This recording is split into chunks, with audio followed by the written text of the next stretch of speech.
If you're a real estate investor and are wondering how to raise and leverage private money to make more profit on every deal, then you're in the right place.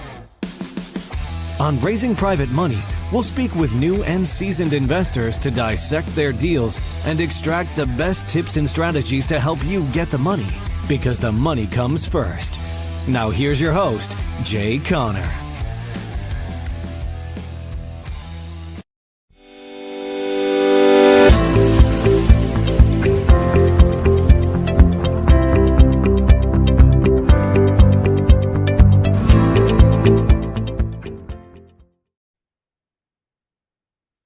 Hey, everybody. Welcome back to another episode. I'm your host, Brandon Cobb, co-founder of HPG Capital. I've got an awesome guest on the show today. We're going to be talking about raising money along with a lot of other things. Jay Conner's on the show.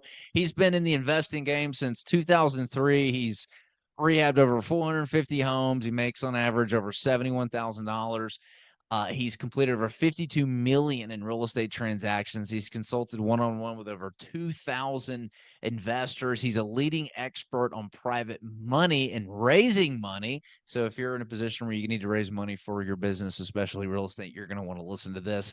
Jay, welcome to the show. Oh, my lands, Brandon. Thank you so much for inviting me to come along and talk about my most favorite subject that I'm so excited about, that being private money. And that's because simply private money has had more of an impact than any other strategy that we've implemented in our real estate investing business. I've never missed out on a real estate deal since 2009, since we started using private money. I love it. We're going to talk about it. We raise a lot of private money for our business. So I'm interested to get into the tips and tricks and strategies that you're using. There's ways to buy real estate with like no money down, using all these different strategies. I want to get into that. Before we do, what's your story for those in the audience listening that don't know who you are? Sure. Well, I started investing in single family houses. Now, I've done other types of real estate as well. I've done condominium development from the ground up. I've done a shopping center from the ground up, but my main focus has been single family houses since 2003 here in Eastern North Carolina, in a really, really small market, only 40,000 people in our total market. We do 2 to 3 deals a month, single family houses. So not a lot of deals. However, as of now, currently, our average profits are $82,000 per deal. And I don't say that to brag in any kind of way. I say that to make a point. And the point is, you don't have to be in a big market to make a lot of money. I'd rather be a big fish in a small pond. And if you've got your marketing turned on and you're finding the deals, you got your leads coming in, and you've got your funding lined up, ready to go, then you can have a significant amount of business in a very, very small market.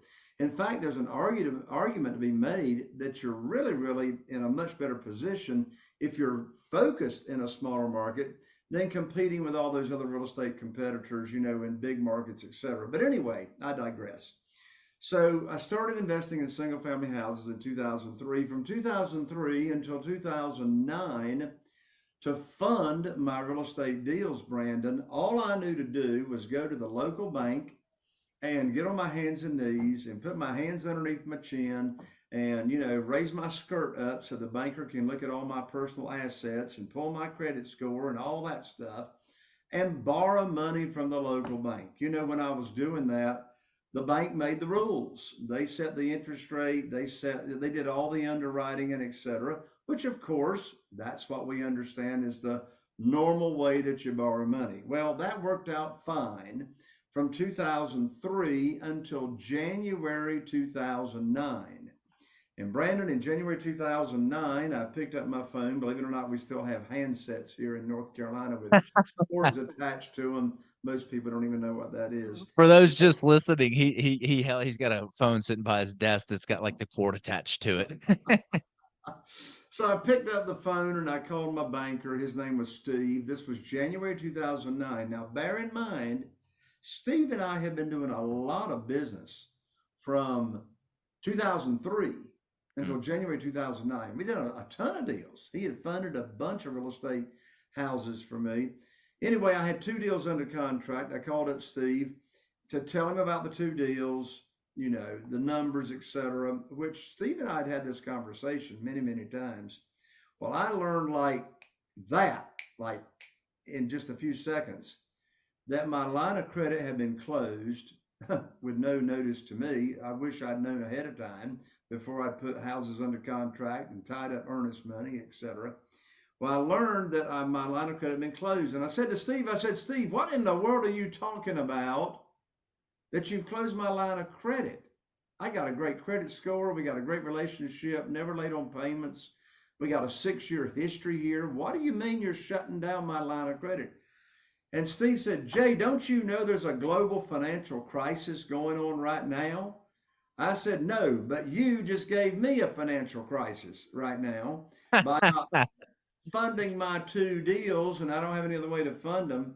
So I hung up the phone, Brandon, and I sat here, and I'm going to share with you and your audience right now a very, very important, powerful question that I asked myself. The power is in asking the right questions.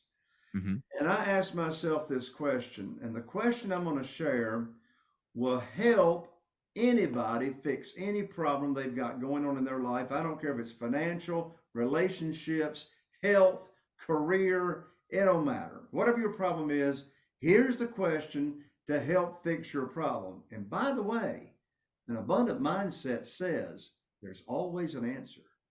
There's always an answer. In fact, there's always more than one answer. So here's the question I asked myself. I said, Jay, who do you know? By the way, Brandon, these people going around saying every problem is an opportunity, I want to throw up. I didn't have an opportunity. I had a problem, right? I had these deals under contract, no way to fund them. So I asked myself, and here's the powerful question. I said, Jay, to myself, I said, Jay, who do you know that can help fix your problem? It's not how, it's who. Who do you know? And when I ask myself that question, who do I know that can help fix my problem of not having funding and financing for my real estate deals, I immediately thought of Jeff Blankenship. Now, Jeff Blankenship is a dear friend of mine and my wife, Carol Joy. We've known him for years.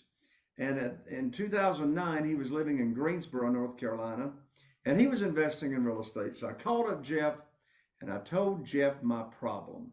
I told him what had just happened. I told him that conversation I just had with Steve, the banker.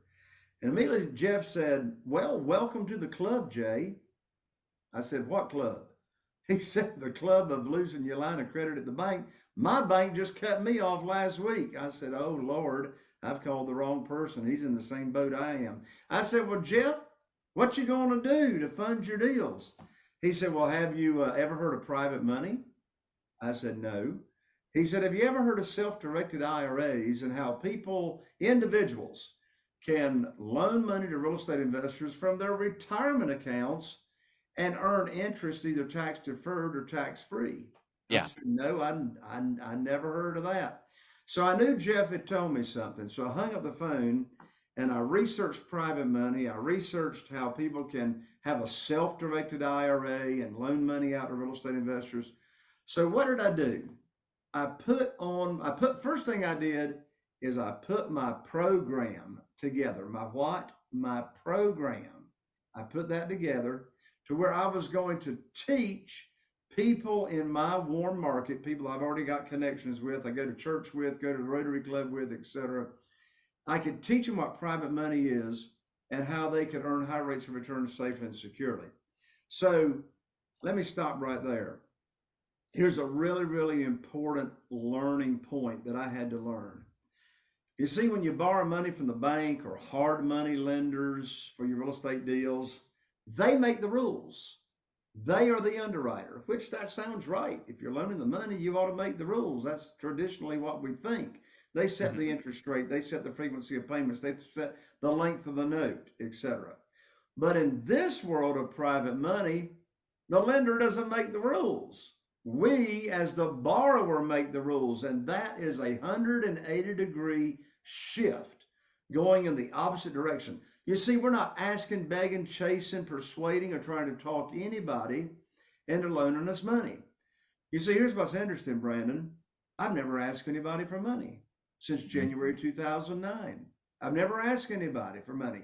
And they said, Jay, well, how do you have $8.5 million of private money from individuals funding your deals and you never ask for money? Well, here's the secret to that question. I put on my teacher hat. I put on my teacher hat. I put on my private money teacher hat. And I went about teaching people that I already had a connection with. Now you're going to run out of people with your own connection. I get that, and I got a fix for that as well. But I started teaching people in my own network, people I already know, got an association with, what private money is, how they can earn high rates of return safely and securely. Do they want to use investment capital? Do they want to use retirement funds? And I taught them my program. I taught them here's how my program works. Here's the interest rate I pay. Here's how you can get your money back in case of an emergency. Here's how you're protected. If I lose my mind and move to the Caribbean, how are you protected? How do you get your money back? So that's the program that I went about teaching people. And I was able to raise $2,150,000 in less than 90 days by simply teaching, leading with a servant's heart. You know, here's what's interesting, Brandon. Not one of my 47 private lenders that I have today ever heard of private money, ever heard of self-directed IRAs, ever heard of this world until I put on my teacher hat and I taught them what private money is and how they can earn these kinds of rates of return safely and securely. Now, you know, there's something that's got a smell to it, and that word is desperation. Desperation has got a smell to it. What I mean by that is, if you are desperate, I mean, the worst time to be raising private money is when you need it for a deal. That's the worst time to be raising private money. The best time and easiest time to be raising private money is when you don't need it for a deal. So that's why it's so important to separate the conversations with your new prospective potential private lenders that's never heard of private money before. You separate the conversation between the program that you're offering, the private lending program you're offering, and you know what the opportunity you're offering them, and then having a deal for them to fund. Very, very important. Separate that. Don't put that together. You're asking them to make too many decisions if you're talking about private money and you've got a deal for them to fund. So once they're all excited about the program, they say, yeah, I want to start. I'd love to do this. I said, well, I don't have a deal for you today. I don't have a deal for you today, but I'll put your money to work for you just as soon as possible. So then how do I get my deals funded when I got a deal for them to fund without ever pitching a deal? Brandon, I've never pitched a deal since 2009. So how do I get it funded? Here's the secret sauce. The answer to that question is the good news phone call. The good news phone call. Well, how's the good news phone call work? Well, I'm going to give you the script.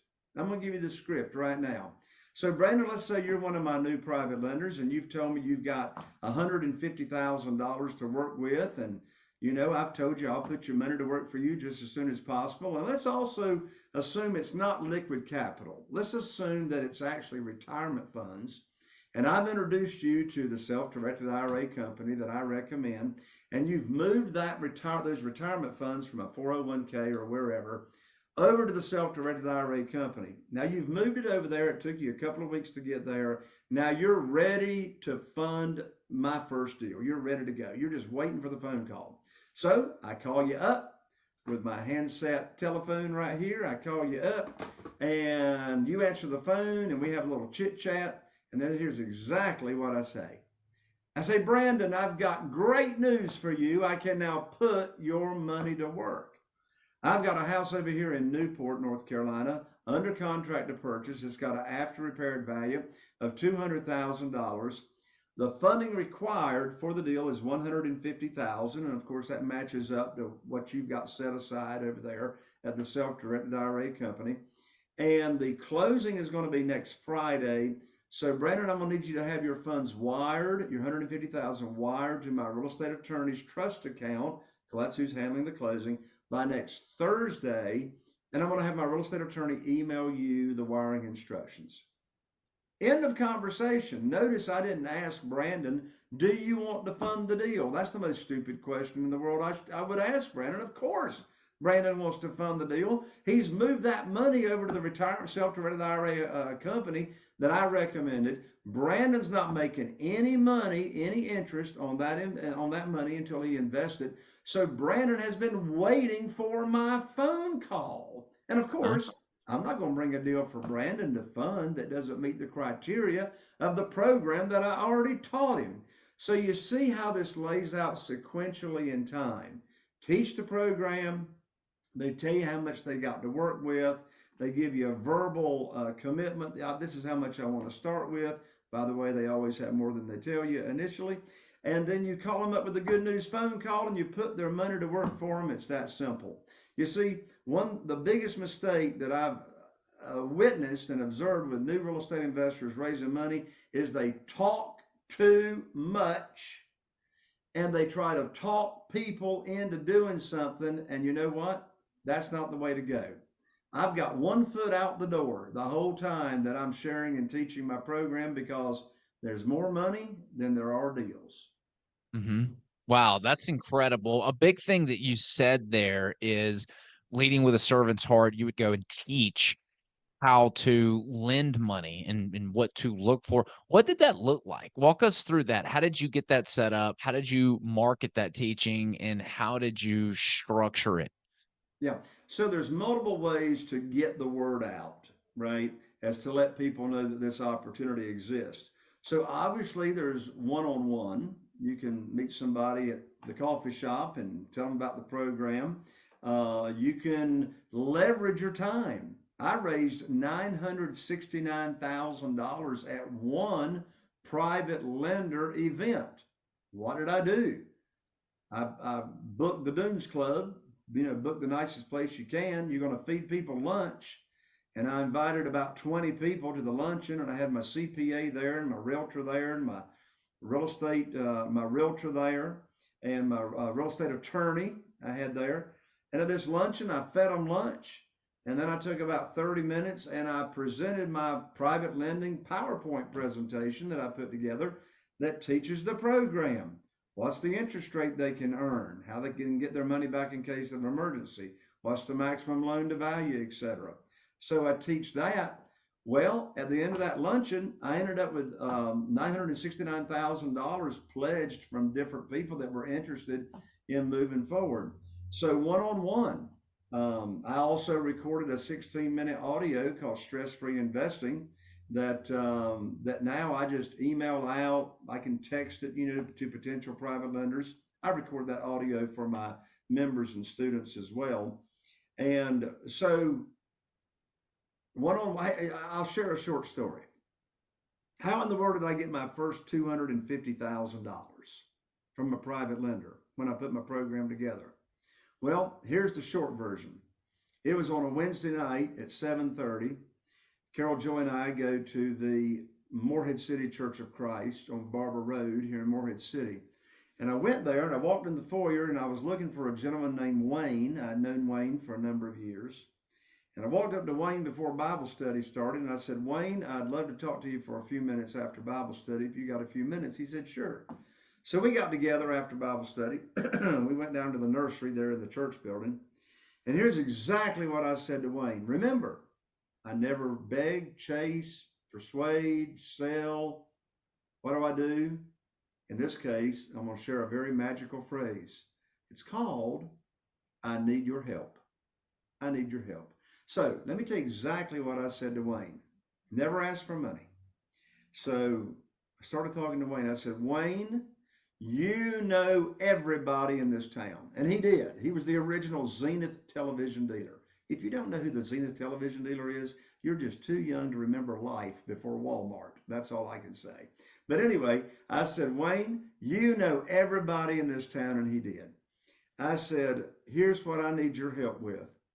I said, Wayne, when you run across somebody that's complaining about the amount of money, the little bit amount of money they can get in the local CD at a bank, or the volatility of the stock market and losing money in the stock market, would you refer them to me? Because I've now opened up my real estate investing business by referral only, word of mouth, and I'm paying insane high rates of return safely and securely. When you hear somebody complaining about that, would you refer them to me and I'll share my program with them? Well, what do you think Wayne said? He paused for a second and he said, well, now, Brother Jay, what you got going on there? And I said, well, what do you mean? He said, well, what kind of rates are you paying? I said, well, Wayne, are you saying you might be interested? He said, well, yeah, I might be interested. I said, well, why is that? He said, well, my wife and I were only getting 3%, and that's what it was in 2009. We're only getting 3% at the local bank and a certificate of deposit, and we're losing money in the stock market. He said, what kind of rates are you paying on this program, Jay? I said, well, that sort of depends on the deal. I said, but Wayne, what sounds high to you? He said, well, we're getting 3%. He said, I don't know, maybe 5 or 6%. I said, Wayne, I can't pay you 5 or 6%, but I can pay you 8%. He said, put me down for $250,000. So the next day, I went to his and his wife's home, and I took the whole program with them. The interest rate, how they're protected. I don't borrow unsecured money. They're going to get a deed of trust, a mortgage securing their note.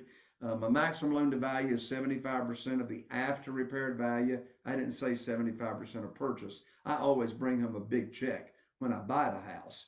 And how they're protected, how they can get their money back early. So I taught the program to them. How did I do that?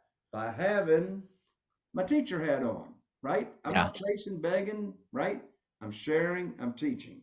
And so by the end of that conversation, they didn't pledge me $250,000. They pledged me $500,000 by the end of that conversation. So there's just a little short story as another example as to how we go about attracting private money without chasing, begging, selling, or persuading. So these were basically what you did was you pulled out your Rolodex and you started calling people and said, hey, if you know somebody, I need your help. If you know somebody that is struggling with the returns in the bank, if they're tired of earning a 1/4 point in the bank or 3% in your case, and they're wanting to earn more, will you refer them to me? That creates curiosity. That's the goal on these conversations that I see a lot of people make the big mistake in is they're asking for the business. You ask for advice and your whole goal is to try to create curiosity where people are now starting to talk to you about it. What do you do when you've tapped out all your friends and family? You've tapped out the network, because that inevitably happens in the real estate world and the capital raisers lifetime. Like there's steps, and step one's like friends and family, and then you grow it and you get referrals, you ask for referrals. There comes a time where you have to do something to generate accredited investors or people who are outside that network. What does that look like with your model? Absolutely. So you're right. I mean, you're going to run out of your own connections that you have in your cell phone. By the way, you said a moment ago, you were recapping what I said. You said go through your Rolodex. So for those of you that don't know what a Rolodex is, Brandon is referring to the contact list in your cell phone. All right.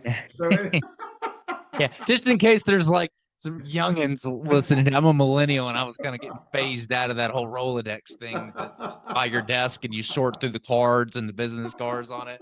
Yeah, it is funny. I haven't seen a Rolodex in God forever, but I still refer to it as my dad actually had a Rolodex on his desk, and it was a Rolodex, right? Yeah. Anyway, back to your question. So how do you expand your warm connections? How do you grow your network very, very quickly? Well, I'm going to give you one right now, hands down, that will grow it overnight, exponentially. At least it did for me. And here it is. Pull the curtain back. Business Networking International, BNI. And this organization was started way back by Ivan Meisner. And the way BNI works, and I'm telling you, pretty much every town in America's got one. I mean, here in Morehead City, North Carolina, population 8,000 people, we got a BNI. And so when I joined BNI, initially we had 23 members. Now, here's the way BNI works. Business International works is different than civic organizations. civic organizations such as Rotary Club, which, by the way, I recommend Rotary Club as well. Now, that's a much longer term play because you want to establish those relationships, right? The more people you know, the more money you waller in, the more money sticks to you. That's all I can say.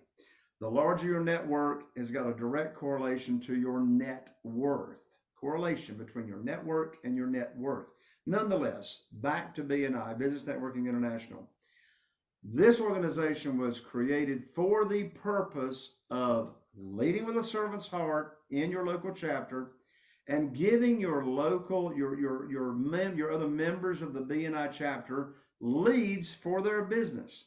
Now, the way BNI works is there truly is only one seat per profession in each chapter. There's truly one realtor. That's a very coveted seat. There's only one attorney.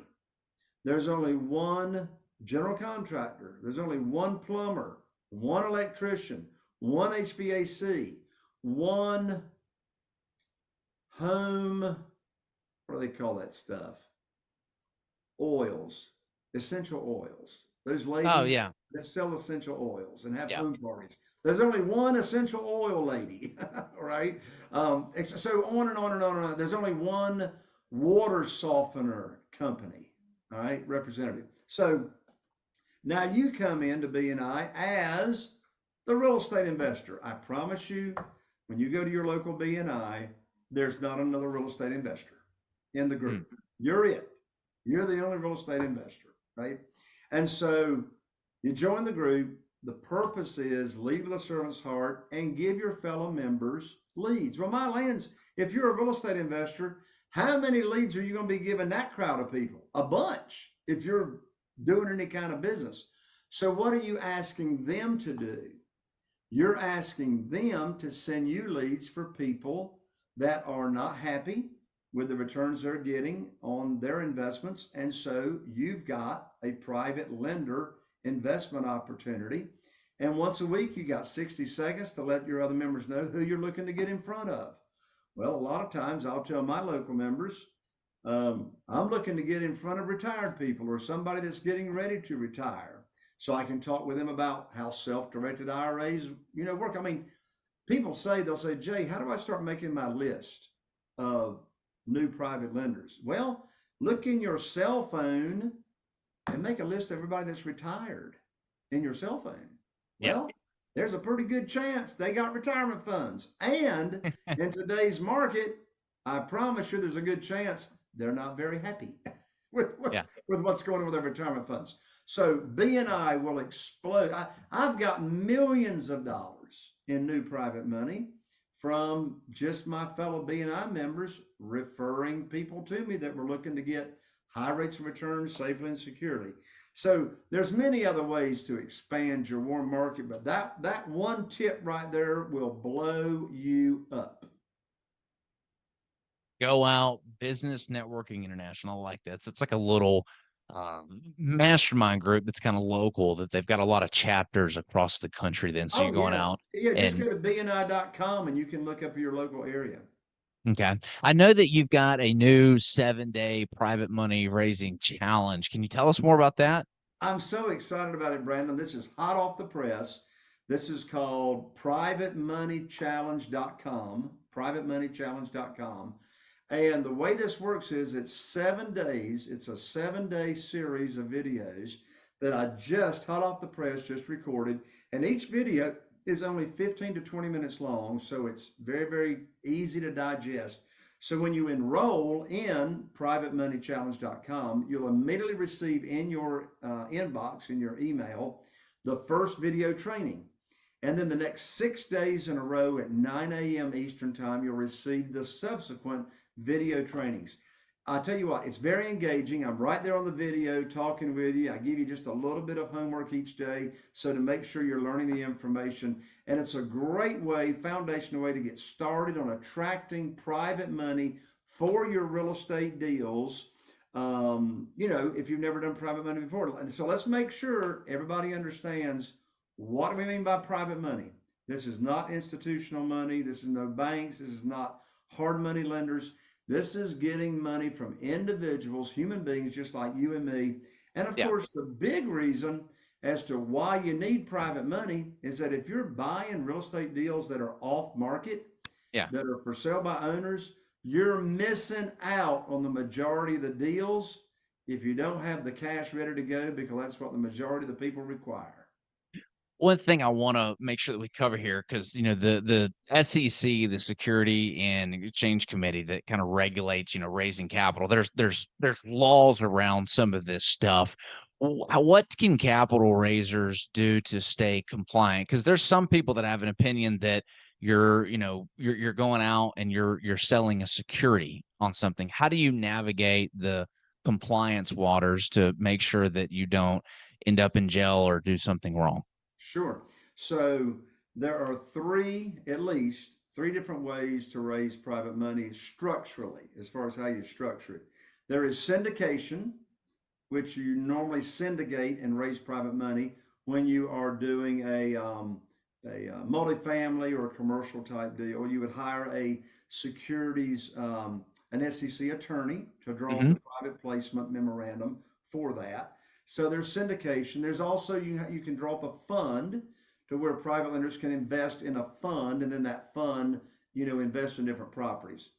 So here's why the SEC does not have to be and is not involved and doesn't want to be involved, quite frankly, in the way that I'm talking about raising private money. And that is everything that we do with single family houses is what's called one-offs. Now, there's a legal term for that, but that's the slang. One-offs. So what's a one-off? A one-off means you've got a single family house that's being funded by a private lender or maybe a couple of private lenders. That private lender or both of those private lenders are getting their own promissory note, they're getting their own deed of trust or mortgage that is secured by that property.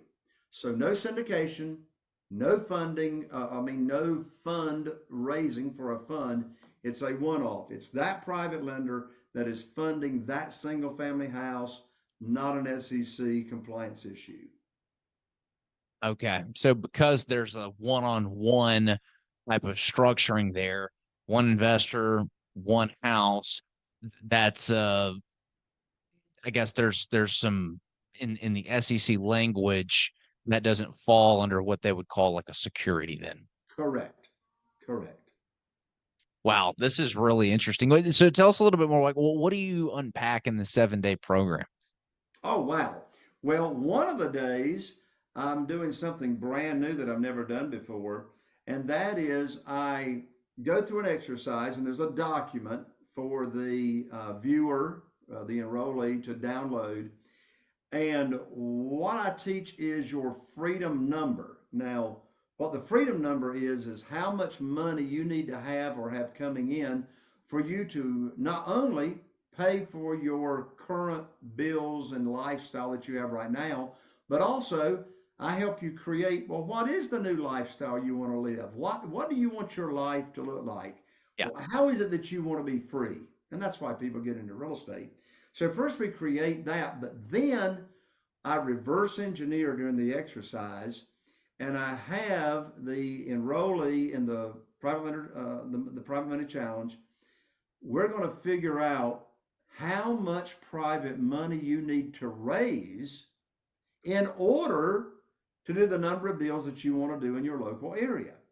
And so I've put together my own trademarked formula that teaches you, exactly how much private money you need to raise in order to have the freedom that you want. So that's one of the days. The very first day in the private money challenge is we go over exactly what is private money. What do we mean by private money, which we've talked about a little bit here, but not much. Then I've got a whole other session on, well, where do you find these letters like specifically? So I put together an exercise. I call it your top 44 list. So I teach the enrollee in the challenge how to identify your top private lenders that you have in your Rolodex cell phone. I've got a whole nother session, a whole nother day on how to work with self-directed IRA companies in order to get your real estate deals funded. So I go into a lot of detail. I don't hold anything back. I really lay out the carpet, pull the curtain back, and teach a lot about private money to get somebody started. Wow, this is fantastic news. Yeah, this is a game changer for your business. And again, the same principles that he's talking about are similar for, raising capital in any endeavor. Always consult an attorney before doing that, right? Neither Jay nor I is an attorney, so always make sure you consult an attorney to make sure that you're compliant and, not doing anything wrong. But the same stuff, no matter what you're raising money for, can be applied. Same tools. Jay, for those that want to learn more about you, learn more about your program, where can they go? Sure. So, of course, all my contact information is right there at www.privatemoneychallenge.com. And then, in addition to that, come check out my podcast. I mean, you're listening to Brandon's podcast. Odds are you like podcasts. You can find me very, very easily on all the platforms. Just search for Raising Private Money. And there I am on the podcast. And of course, I actually talk to people on the telephone. Can you believe that? I mean, you call me up and I actually pick up the telephone. But I'm easy to find at jayconner.com, jayconner.com. And that's with an ER, not an OR, JAYCONNER.com. We'll make sure that gets posted in the show notes. Jay, it's been a pleasure. A pleasure, Brandon. Thank you so much for having me, and God bless you. Yeah, and if you're listening to this episode, show Jay some love, show me some love, subscribe to the channel, share this with your friends and family. We will see you guys next time. Are you feeling inspired by the knowledge you gained in this episode? Then head over to jayconner.com/moneyguide. That's jayconner.com/moneyguide. And download your free guide that shares 7 reasons why private money will skyrocket your real estate investing business right now. Again, that's jayconner.com/moneyguide to get your free guide. We'll see you next time on Raising Private Money with Jay Conner.